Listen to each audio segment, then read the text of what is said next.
का technical SEO audit करने के लिए आपको गुजरना पड़ता है बहुत ऐसे चैलेंजेस को फेस करना पड़ता है और आपको गुजरना पड़ता है बहुत सी मुश्किलों से। लेकिन मैं एक चीज़ बता दूं, अगर आप सही से अपना टेक्निकल एसईओ ऑडिट कर लेते हैं तो आपका जो रिजल्ट होगा वो आपकी मेहनत का वर्थ होगा, आपके 100% मेहनत का वर्थ होगा। और जो आपको रिजल्ट देगा हाई क्वालिटी ट्रैफिक्स, अच्छे बैकलिंक्स और आपके अच्छे रिस्पॉन्स, वेबसाइट के ओवरऑल एक्सपीरियंस यूज़र को अच्छा मिलेगा, नेविगेशन अच्छा होगा। तो कुछ अच्छी चीज़ें के बारे में बात करते हैं बिना किसी देरी के। मेरा नाम है सरफराज कुरैशी और आप देख रहे हैं ब्लॉग एडवाइस। तो चलिए बिना किसी देरी के स्टार्ट करते हैं। फर्स्ट ऑफ ऑल मैं बात करना चाहूँगा प्रॉफिट्स की, कि क्या आपके वेबसाइट का जो टेक्निकल एसईओ ऑडिट है आपको क्या प्रॉफिट देता है।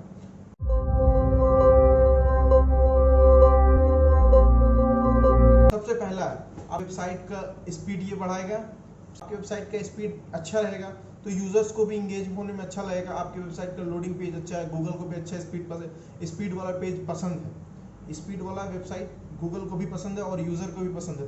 दोनों को जब पसंद है तो क्यों ना आप अपने वेबसाइट को जितना पॉसिबल फास्ट हो सके आप अपने वेबसाइट को स्पीड कीजिए। तो आप अपने वेबसाइट को चेक करने के लिए कि आपका वेबसाइट कैसा परफॉर्म करता है मोबाइल पे, कंप्यूटर पे, टैब पे, तो आप चेक कर सकते हैं गूगल के खुद के डेवलपर टूल पे पेज इनसाइट पे। वेबसाइट का स्कोर कम से कम आप 90 रखें दोनों केसों में, वेबसाइट में भी और फ़ोन पे भी। इससे आपके यूज़र इंगेजमेंट बढ़ेगा, गूगल को अच्छे स्पीड वाला वेबसाइट पसंद है। तो चलिए हम बात करते हैं दूसरी का, वेबसाइट इजी टू एक्सप्लोर हो जाएगा। इजी टू एक्सप्लोर का क्या मतलब हुआ कि आपके वेबसाइट को अगर आप इजी टू एक्सप्लोर बनाते हैं तो यूज़र्स को आसानी होगा एक पेज से दूसरे पेज पे जाने के लिए। गूगल बॉट्स को भी आसानी होगा एक पेज को क्रॉल करने में, दूसरे पेज को भी क्रॉल करने में। इससे दोनों का फायदा है, आपका भी, गूगल का भी और यूज़र का भी, तीनों का फायदा है। तो क्यों ना आप अपने वेबसाइट को इजी टू एक्सप्लोर करें। समझ रहे तो बात को। तो चलिए हम तीसरी चीज़ का बात करते हैं जो कि बहुत इंपॉर्टेंट है, क्रॉलेबल टू सर्च इंजन। इसका क्या मतलब है crawlable to search engine? Search engine के बॉट्स आपके वेबसाइट को क्रॉल करते हैं, जो कि आपके वेबसाइट का साइट मैप को क्रॉल करते हुए जाता है और देखता है कि आपके वेबसाइट में क्या कंटेंट है, कितना फ्रिक्वेंटली आप डालते हैं और क्या आपके वेबसाइट को क्रॉल करना चाहिए कि नहीं। अगर गूगल को लगता है या फिर किसी भी सर्च इंजन बॉट को लगता है कि आपके वेबसाइट को क्रॉल करना चाहिए, वो आपके वेबसाइट को डीपली क्रॉल करेगा। अगर उस बीच में आपको क्रॉल करते हुए कहीं और किसी और का लिंक, डू फॉलो लिंक मिलता है, वो वहाँ से चला जाएगा, वहाँ से डाइवर्ट हो जाएगा, तो आपके वेबसाइट को क्रॉल होते होते ही आधा में ही क्रॉल होगा, जो आपके सर्च इंजन रैंकिंग फैक्टर के लिए बहुत बुरा है और आपके वेबसाइट या बिजनेस के लिए आपके लिए बहुत डैमेज कर सकता है। तो इस चीज़ से बचने के लिए आपको सही टेक्निकल एसईओ ऑडिट करना या करवाना जरूरी है। तो हमारा नेक्स्ट पॉइंट है वेबसाइट को सिक्योर करना। सबसे बड़ा एडवांटेज है कि ये आपके वेबसाइट को सिक्योर करता है।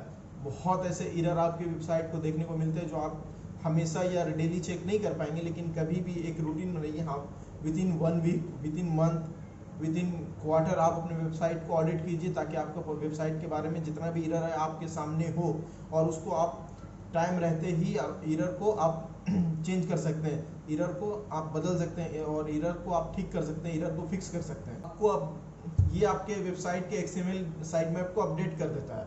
इससे बहुत एडवांटेज मिलता है और आपके वेबसाइट को अच्छा रैंकिंग पोजीशन दिलाता है सर्च इंजन। अपने नेक्स्ट और फाइनल फायदे की तरफ, फायदे तो बहुत हैं लेकिन अब ये फाइनल मेरे हिसाब से होना चाहिए जो कि इम्पोर्टेंट रखता है, आपके वेबसाइट का कैनोनिकल टैग या URL को आपको डिलीट करवा देता है। आपके सामने जो चीज़ मिलता है आपको उसको डिलीट करना पड़ेगा। जो चीज़ आपके लिए वर्ती है तो उसको आप रखिए, जो वर्ती नहीं है उसको डिलीट कर दीजिए, बिल्कुल थॉर के हैमर की तरह, स्टॉर्म ब्रेकर और क्या था एक म्यूलनीर।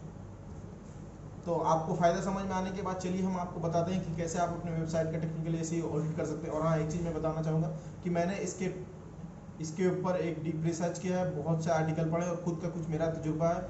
मैं एक आर्टिकल अपने डिस्क्रिप्शन में डाल रहा हूँ, मेरे खुद का लिखा हुआ है मेरे वेबसाइट में, आप जाके पढ़िए कि आप कैसे आपका टेक्निकल एसईओ ऑडिट क्यों आज के दौर पे ये ज़्यादा ज़रूरी इस लॉकडाउन पीरियड पे, जबकि डिजिटल मार्केटिंग और SEO work from home business boom कर रहा है, जबकि ये अपने टॉप पोजीशन पे है। तो आप कैसे न इस चीज़ का फ़ायदा उठाएं और क्यों अपना वेबसाइट का टेक्निकल एसईओ ऑडिट करें।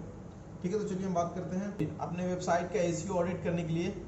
आप मेरे पास जो है 10 पॉइंट्स है, 10 पॉइंट्स में हम डीपली जाएंगे और पता करेंगे कि कैसे आप किस तरीके से अपने वेबसाइट का सही टेक्निकल एसईओ ऑडिट कर सकें। तो वेबसाइट ऑडिट करने के लिए जो मेरा पहला पॉइंट है वो है कि आप अपने वेबसाइट को क्रॉल कीजिए।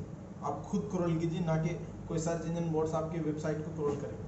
आपको क्रॉल करने से आपकी वेबसाइट में क्या है क्या नहीं आपको ज़्यादातर पता चला जाएगा। तो इसको समझने के लिए आपको कुछ पेड टूल्स और कुछ फ्री टूल्स के बारे में जानना ज़रूरी है। जैसे कि पेड टूल में आपको ऑलमोस्ट 90 to 98% डाटा आपको एक्यूरेट मिलता है, और जहाँ के फ्री टूल्स जो है वो भी लगभग 70 to 80% काम कर ही देता है। लेकिन अगर आप प्रोफेशनल वेबसाइट या प्रोफेशनल कुछ काम कर रहे हैं जिससे आपका अर्निंग डिपेंड करता है, तो मैं आपको सजेस्ट करूँगा कि आप कोई भी पेड टूल लेके आप अपने वेबसाइट का ऑडिट करें। और आप अगर आप बिगिनर हैं तो आप ज़रूर से ज़रूर आप फ्री ट्रायल में या फिर फ्री टूल्स इस्तेमाल करें, ताकि आपको कम से कम आपके पॉकेट को जोर पड़े और आपका काम हो सके। डील करने के लिए सेमरस का इस्तेमाल कर सकते हैं, साइफू का इस्तेमाल कर सकते हैं, और या डीप क्रॉल का इस्तेमाल कर सकते हैं। आपको बताएगा कि आपके वेबसाइट में क्या सिक्योरिटी प्रॉब्लम है, क्या आपके वेबसाइट में एरर आ रहा है, क्या आपके वेबसाइट का टाइटल में दिक्कत है, क्या आपके वेबसाइट में होम पेज में दिक्कत है, क्या प्रॉब्लम आपके वेबसाइट के यूआरएल में है या वेबसाइट के साइड मैप स्ट्रक्चर में है। ये आपके वेबसाइट का ऑन पेज जितना भी प्रॉब्लम होगा या इसमें आपको पता चल जाएगा। तो आप इसको जो भी अगर पेड टूल सर्च करते हैं आपको रिकमेंडेशन में इसको फिक्स करने का भी तरीका मिलेगा। अगर आपके पेज का जैसे सपोज आपके वेबसाइट का इमेज परफॉर्म पुअर कर रहा है या पुअर क्वालिटी इमेज है जो कि आपके वेबसाइट के विजिटर्स को हार्म कर रहा है या फिर आपके पोजीशन को हार्म कर सकता है, तो आप उसको जल्द से जल्द रिमूव या रिप्लेस कर सकते हैं।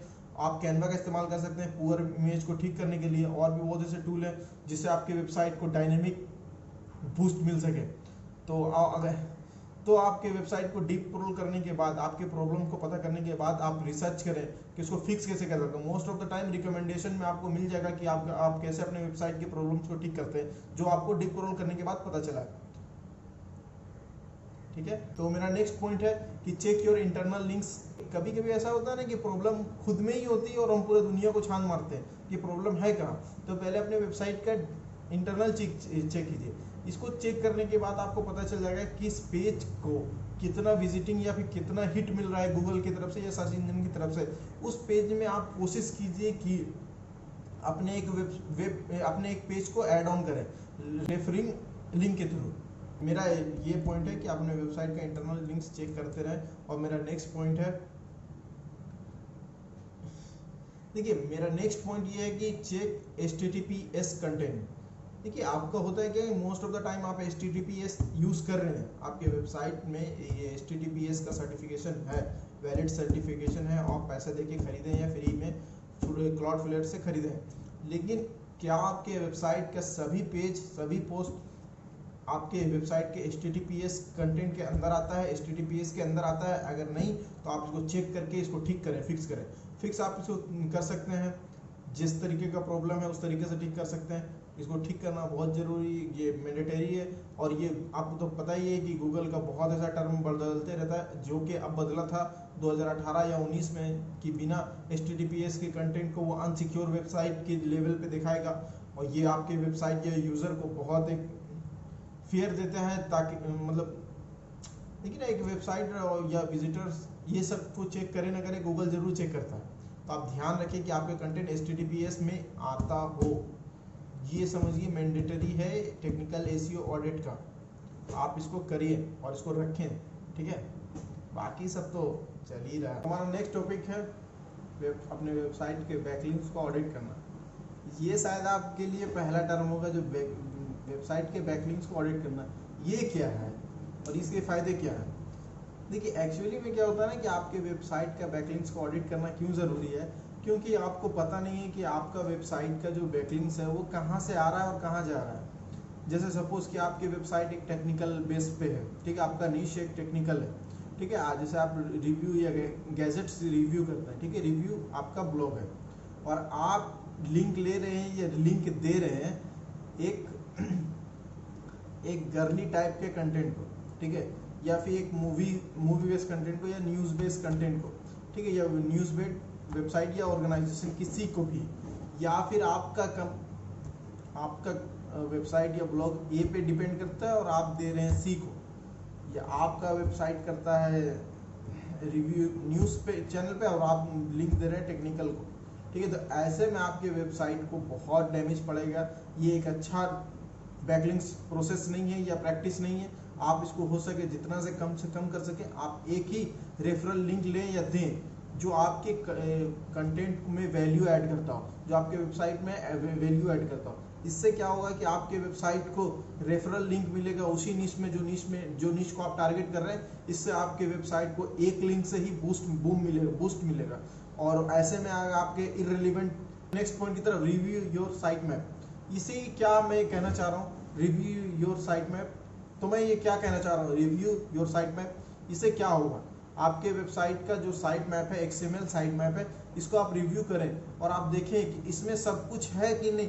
जो आपके वेबसाइट को क्रॉल होना है वो है, और जो क्रॉल नहीं होना है वो है, उसको वो भी है या उसको हटाना है। आपके वेबसाइट के इमेज पोस्ट कितना क्रॉल हो रहा है, आपके वेबसाइट का पेज कितना क्रॉल हो रहा है, आपके वेबसाइट का पोस्ट कितना क्रॉल हो रहा है, आपको सब डिटेल को चेक करना है। चेक करने के बाद इसको अपडेट करना है, एक फ्रेश करके। आपको बनाना नहीं है दूसरा, आपके वेबसाइट का जो XML है वो ऑटो अपडेट होता है। अगर आपका वेबसाइट वर्डप्रेस पे है और आप योस्ट SEO यूज करते हैं, उसमें inbuilt XML site map builder है जो आपको मिनट सेकंड भर में अपडेट करके रखता है, अप टू डेट करके रखता है आपके वेबसाइट का डेटा या पोस्ट और पेज।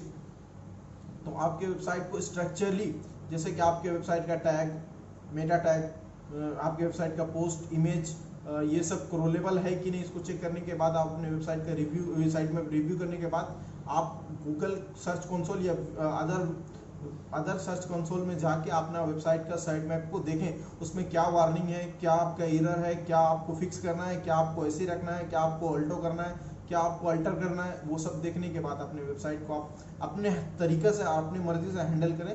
और हमारा जो नेक्स्ट पॉइंट है ना, वो थोड़ा सा बहुत अजीब है। अजीब ये है कि आपको अपने वेबसाइट को सर्च करना होगा गूगल सर्च में।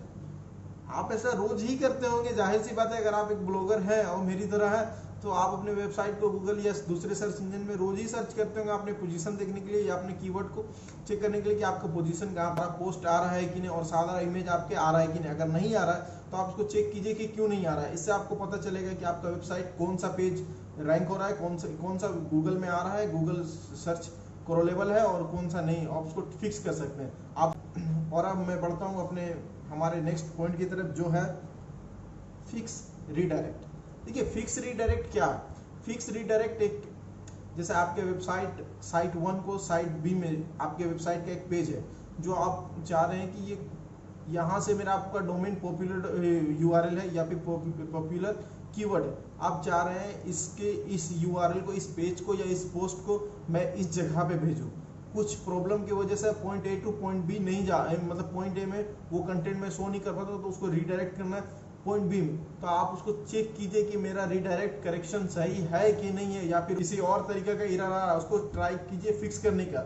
और उसको आप जल्द से जल्द कीजिए, क्योंकि आप अगर आप ऐसा नहीं करते तो अपने वेबसाइट का कुछ वैल्यूएबल ट्रैफिक दूसरे पेज पे नहीं भेज पा रहे हैं, जो आपको रीडायरेक्ट में हेल्प नहीं कर पा रहा। उसको फिक्स करने के बाद आपके वेबसाइट को बूस्ट मिलेगा, बूम मिलेगा और आपका रेवेन्यू बढ़ेगा। तो रेवेन्यू आप बढ़ाने के बाद हमारा नेक्स्ट पॉइंट है रिमूव डुप्लीकेट कंटेंट। देखिए, ऐसा क्या, क्यों आपको रिमूव करना है अपने वेबसाइट का डुप्लीकेट कंटेंट, क्यों ज़रूरी है, मैं आपको बताता हूँ। जैसे कि आपके वेबसाइट को अगर आप रिव्यू नहीं, मतलब वेबसाइट को देखते हैं और एक पेज देखते हैं अबाउट अस का, दूसरा पेज भी देखते हैं आप अबाउट अस का कहीं और दूसरी तरफ है, या उसी लिंक पे कुछ दूसरा पेज रिडायरेक्ट हो रहा, तो आप उसको रिमूव कर दीजिए, ये बेहतर है। देखिए, एक ही URL पे 2 पेज आपके अगर रहेगा, 2 डिफरेंट पेज एक ही URL या पोस्ट रहेगा, तो आपके कंटेंट को और आपके गूगल के सर्च इंजन रिजल्ट को ये बहुत ज़्यादा डैमेज करेगा, ये बहुत ज़्यादा हिट करेगा। गूगल पसंद नहीं करता है, गूगल डुप्लीकेट कंटेंट एकदम नहीं पसंद करता है, ठीक है। ये दूसरा भी सर्च इंजन गूगल के अलावा भी बिंग, बैडू, या जो भी आप यूज़ करते हैं वो भी नहीं पसंद करेगा डुप्लीकेट कंटेंट, और यूज़र भी नहीं करेगा कि एक ही वेबसाइट देखिए ना, आप एक वीडियो देखें और आप दूसरा वीडियो तुरंत वही वाला रिपीट करके देखना चाहेंगे? जाहिर सी बात है नहीं, ठीक है। तो इसी तरीके से आप अपने वेबसाइट के जितना भी डुप्लीकेट कंटेंट है, जैसे कि इमेज, अगर आप डुप्लीकेट इमेज दो एक ही जगह में दो या फिर अपने वेबसाइट का डेटाबेस में 2 इमेज अपडेट करके रखें, तो ये आपके वेबसाइट पे लोड है, एक्स्ट्रा लोड है। क्यों आप अपने वेबसाइट को एक्स्ट्रा लोड दे रहे हैं? और एसईओ बूस्ट करने के बाद मेरा नेक्स्ट पॉइंट है रिस्ट्रिक्ट इंडेक्सिंग। देखिए ये क्यों इम्पोर्टेंट है। अगर आप जैसे कि वेबसाइट बनाएं, आपका कुछ बिजनेस है, आप कुछ बेच रहे हैं, आप कुछ बेच रहे हैं और आप नहीं चाहते कि वो आपका इंडेक्स हो, वो पेज, जैसे कि मैं अगर कुछ बेचता हूँ, मैं जैसे कि ये माउस बेच रहा हूँ, ठीक है, तो मैं नहीं चाहता मेरा माउस का जो पेमेंट सेक्शन है वो क्रोल हो, ठीक है, तो आप उसको रोकेंगे कैसे? उसके लिए आप रोबोट txt फाइल्स को इस्तेमाल करेंगे उसको रोकने के लिए। तो आप इसी तरीके से अपने वेबसाइट का, आप जानते हैं कि मेरे वेबसाइट में क्या ऐसा है जो क्रोल नहीं हो सकता, जो कि मेरा, जैसे कि मैं कोशिश करता हूँ कि मेरे वेबसाइट और मेरे क्लाइंट्स की वेबसाइट का टर्म एंड कंडीशन और प्राइवेसी पॉलिसी पेज स्क्रॉल ना हो।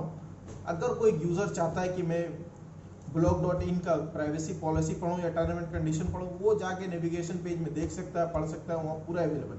लेकिन मैं क्यों गूगल को कहूँ उसको इंडेक्स करने के लिए? कोई फायदा नहीं है, कुछ ज़्यादा बूस्ट मिलेगा, कोई थोड़ी ना सर्च करेगा privacy policy of blog advice. कौन करता है? आप करते हैं? हाँ, अगर आप कोई बड़े ऑर्गेनाइजेशन है, ठीक है, लाइक फेसबुक, गूगल, एप्पल या अदर कुछ बिग ब्रांड है कुछ, तब आप कर सकते हैं। लेकिन आपको पता है कि आपके वेबसाइट को क्या क्रोल करना है, आपके वेबसाइट का क्या क्रोल होना है, क्या नहीं होना, तो आप इसको रोकिए और रिस्ट्रिक्ट कीजिए उस इंडेक्सिंग को जो जिस पेज को या पोस्ट को आप नहीं चाहते वो क्रोल हो, ठीक है। तो इतने सारे पॉइंट के बाद मैं बताना चाहता हूँ ये आपका टेक्निकल एसईओ ऑडिट कंप्लीट हुआ। अगर आपको कुछ समझ में नहीं आता तो आप नीचे कमेंट सेक्शन में पूछ सकते हैं, मैं दिन भर तो नहीं, मतलब कुछ टाइम में तो आपको जवाब दे ही दूंगा, ठीक है। और मैं समझता हूँ कि आपको इस वीडियो देखने में कुछ मज़ा आया, या फिर इतना देर तक आप रुके हैं तो आप इस वीडियो को लाइक कर सकते हैं, कमेंट कर सकते हैं, सब्सक्राइब कर भी सकते हैं, आपकी मर्जी, अच्छा लगा तो कर सकते हैं, नहीं है तो कोई बात नहीं है। फिर कभी और हम दूसरी वीडियो में कोशिश करेंगे कि आपको लाइक कंटेंट आपको दे सके और जिससे आप मेरे चैनल को सब्सक्राइब कर सकें।